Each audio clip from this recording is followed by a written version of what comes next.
Alright, here's another video. Um, I believe this one is a Westinghouse Casanova ceiling fan.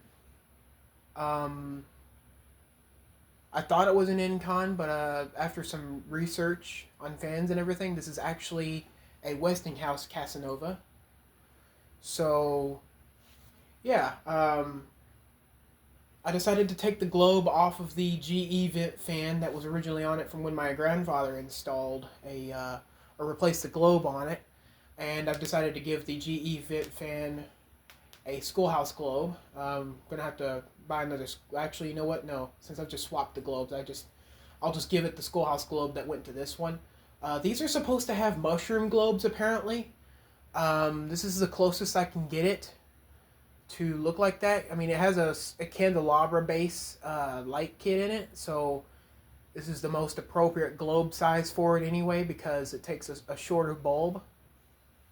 I think I've got a 40 watt or a 25 watt. I don't remember which, but I think it might be a 20. I think it might be a 25 watt bulb in there. So let me turn that on for you. There we go. And of course, I've got the dimmer on this one. It's as low as it goes. Barely even see it glowing, like a little ember. And then there's about 50% right there. And then here's full. Not really much of a difference there. I had to clean the blades a whole bunch. But yeah, I got it as clean as I could for a video. And the globe's decent, I guess. I've got the wall control set to max. So we're going to run it on its capacitor-based speeds first. And then we're going to run it on the wall control. But the high speeds are basically going to be the same. So,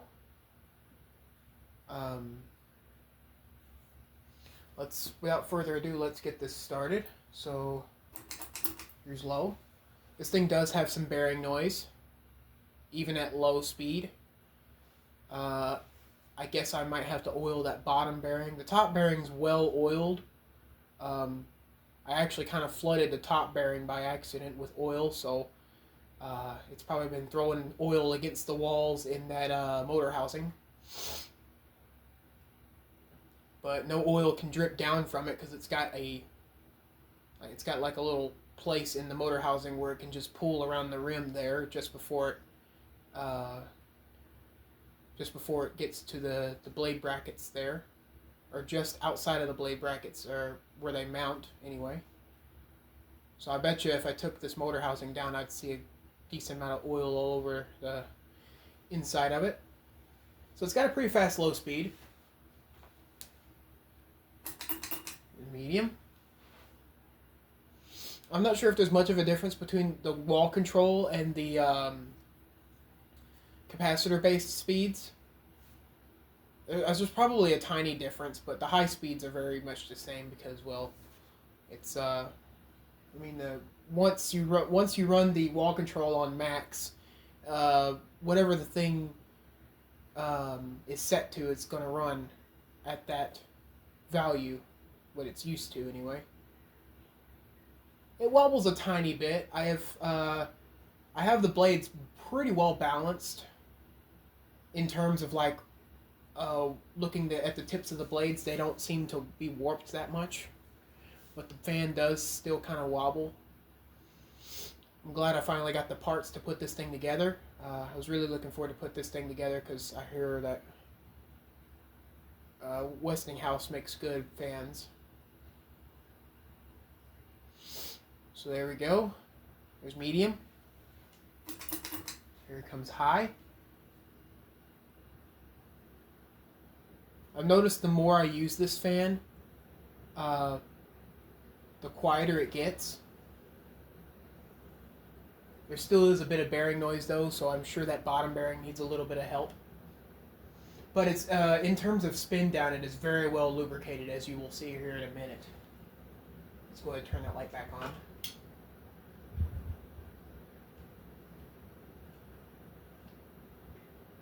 Cool.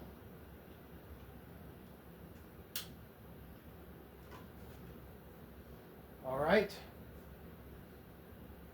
Let's go to wall control. So we're going to go backwards now. Let's go to wall control medium. Because there's no need to be testing it on high for wall control because you literally just saw it. High speed is kind of where everything matches up on this one. And I will turn it down to that super low speed. I will match the low speed on the wall control and on the fan to get an even lower speed.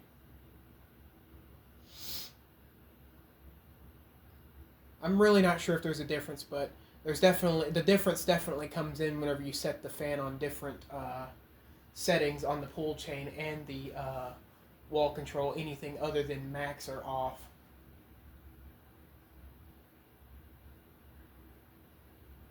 Okay, there's medium on wall control. Here's low on wall control.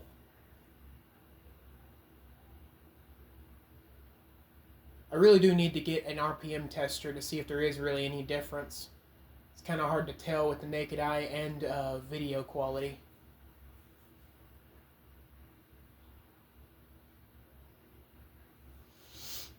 I do gotta say it does seem a tiny bit slower on the wall control for low. Boy, it's about to get even slower. Alright, let's take it down a notch. I'll give you 3 low speeds. So now it's going to slow down even more than what it's used to. And the wall control is really beneficial for these fans, as long as it's a solid state, 3-speed or 4-speed. It'd have to be one of those industrial or St. Louis fan company type ceiling fans to be able to be dimmed on a dimmer. And of course, you got to find the right industrial that's made for dimmers, because some industrials are only meant for solid state. But if they're wound correctly in the motor, you can use a dimmer on them. So there's a low speed. It's even making that bearing noise at that slow, low speed. All right, here's slowest. This is probably going to end up taking it down to 40 RPM. Probably about 55.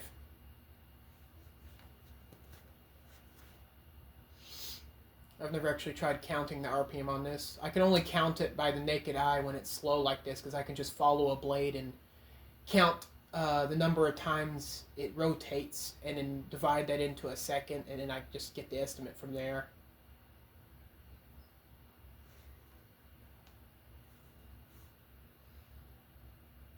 Still slowing down. And I'll kick it back up to high and do a spin down once I get the final result here. Okay, it's going about 55 RPM.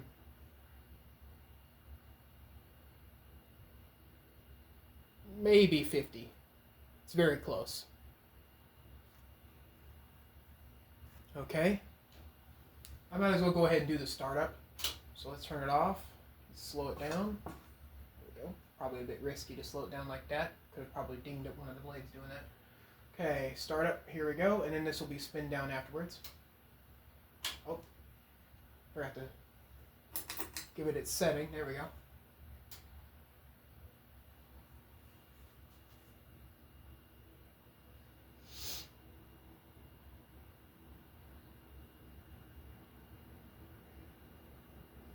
It does have a pretty interesting motor noise when it speeds up, so I will give you guys a motor noise, or a startup noise on it. You can kind of see it. You can kind of see it wobbling, judging by the pull chains. All right. Here comes spin down. This could take a while because it's so well oiled on that top bearing. Like, I would barely nudge the blades and it would continue. Like, I could barely tap them. I would only do like this to the blades. I don't know if you can see that, but I would just barely tap it like that, and it would continue moving for the next 10 seconds. That's how lubricated this fan is. At least on the top bearing. The bottom bearing might need something. I only lubricated the bottom bearing before I put this thing up. I probably should have put a little more in it. because I don't know if these, I don't know how the bearing lubrication works. I don't know if it uses gravity to bring it down to the bottom bearing, or that they're just two separate compartments.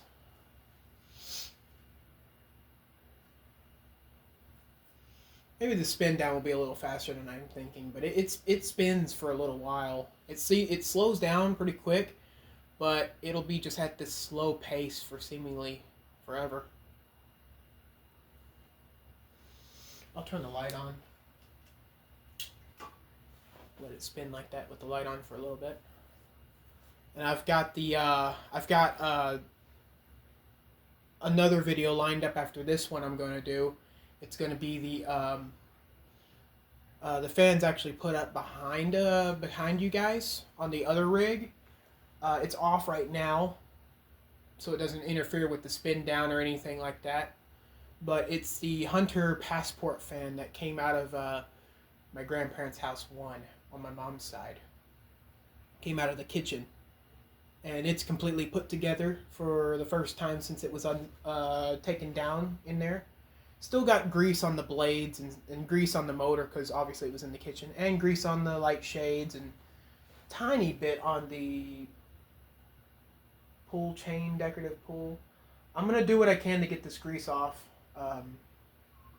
Well, you guys can't see what I'm doing, but I'm kind of seeing how thick the grease is by kind of scratching at it with my fingernail. Yeah, I'm going to use a bit of degreaser one day. I'm just going to kind of let it soak on top of the blades. Not for too long though, but it shouldn't damage the blades nevertheless. This thing's still spinning. When I was researching if I got the brand, the model name of this fan right, when I was researching if I got it right or not, the person who has this exact model, their fan spun down a lot faster than this one. And we are just about to stop here. Alright, I'm going to put it in reverse, and we're going to go the other way. I'll leave the light on for these speeds. Alright, we're just going to do capacitor based for this one. So we're starting on low. And then I will give you guys a startup noise. It would be too long of a video if I used the wall control in both directions. I only want to use it in downdraft, which is the most commonly used feature on ceiling fans.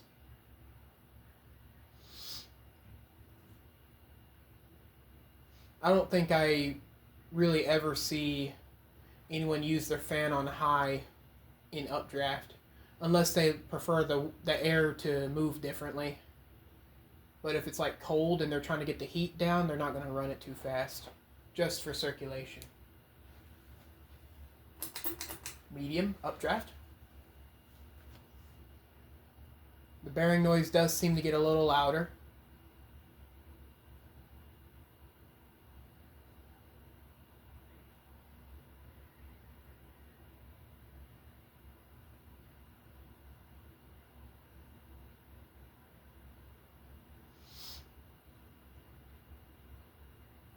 Okay, it's about up to speed on that one. Here's high updraft.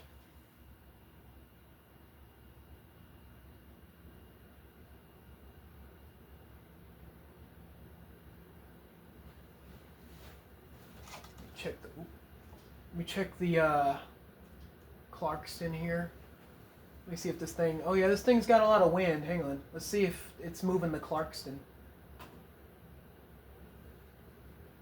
Okay, I stopped the Clarkston, so. Okay, it must be the placement of that fan, but it is not moving the Clarkston. Of course, you guys can't see it, but it is not moving the Clarkston right now. The Clarkston blades are swaying back and forth, but they're not being thrusted enough to actually spin. Alright. Let's go to low. Actually, let's just put the wall control on low and then kick it in downdraft mode again. I'm going to kind of help it. Alright. let's give you guys that startup sound. Oops. All right. Just listen real close. Here, let me turn this light off so that's overexposed. There we go.